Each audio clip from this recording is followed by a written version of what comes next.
What's good, guys? Prince Sports here. I'm going to talk about the difference between YouTube on these YouTube sports streets.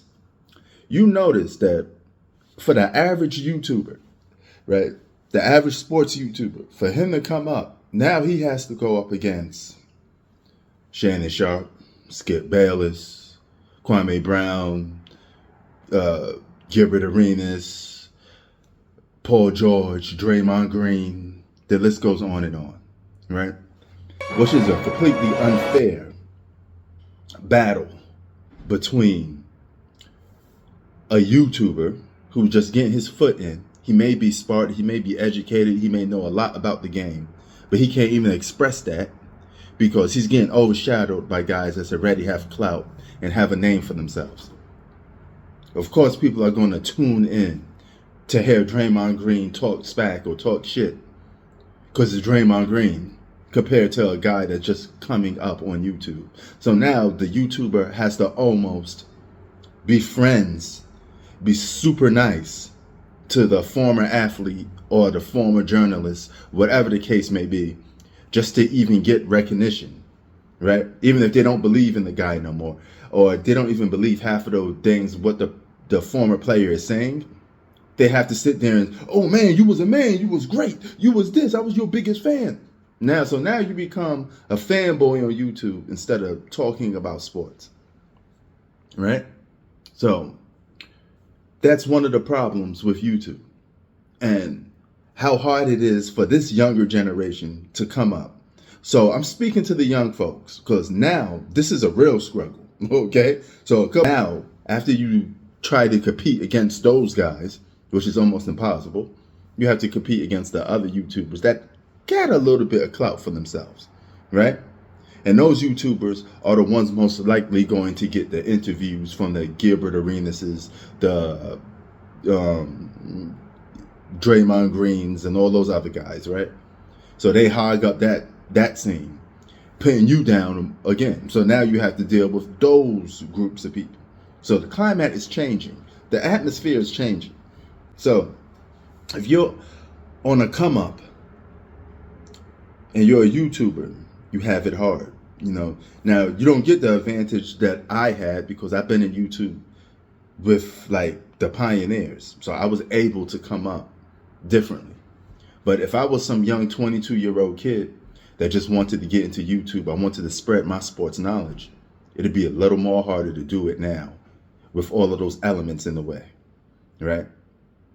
And you have to literally build yourself from the ground up, but you have to do it even harder. So that means your content, the things you talk about, you got to be seriously on point, to the point that you got to catch people's attention, boom, right there on the spot. Makes it even more harder to be a sports YouTuber. So I feel for some of you young cats that just want to get your voice heard. That's why I have an underground platform, because I like catering to the people that's on the come up rather than people that's known and famous. Because I could easily go out there and get a Nate Robinson, go out and get a Steven Jackson, and have them come on my platform and talk, because I'm in the entertainment business, right? I come across entertainers all the time. It's just the fact that I don't like asking them for, hey, would you be on my YouTube channel? It seems kind of weird. It's not something that I want to do, but I can do it if I want to, and I'm not in it for those causes. But if you're a YouTuber and you want to get monetized, you want to make a career out of this, you want to take this shit serious, you have a passion and love for sports, all right? You want to be a journalist, you know the game, you have a smart, logical breakdown of what the game of basketball is, you're not biased, okay? You talk about the differences across the board, right? You don't cater to just one athlete. Then it's going to be harder for you to even get your voice across, because you're dealing with, oh, Isaiah Thomas said he want to fight Michael Jordan. And guess what show he's going to go on to say that? A show like the Draymond Green show. So again, you're handicapped to even doing that. So grind. And it may seem like, man, I don't want to do this no more, but don't quit. Have that determination and still want to do it. Sports out. So Now, those very same people that said social media is for losers, they don't know shit about sports, they live in their mother's basement. Now you coming to the very same platform that you accuse us of being losers on. See how funny things work?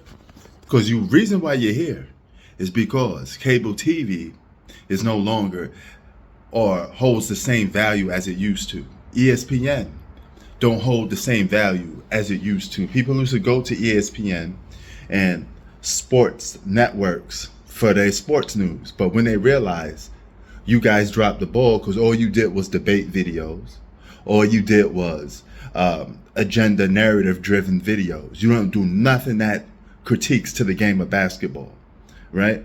So then you had to have an even balance. Now you get people that was on social media dissecting the game and talking about the game, and people were starting to value them more than they started to value the Skip Baylesses and Stephen A. Smiths. So now you're on our platform trying to steal YouTubers' thunder and take their spot. See how funny things work? Sports out. Peace.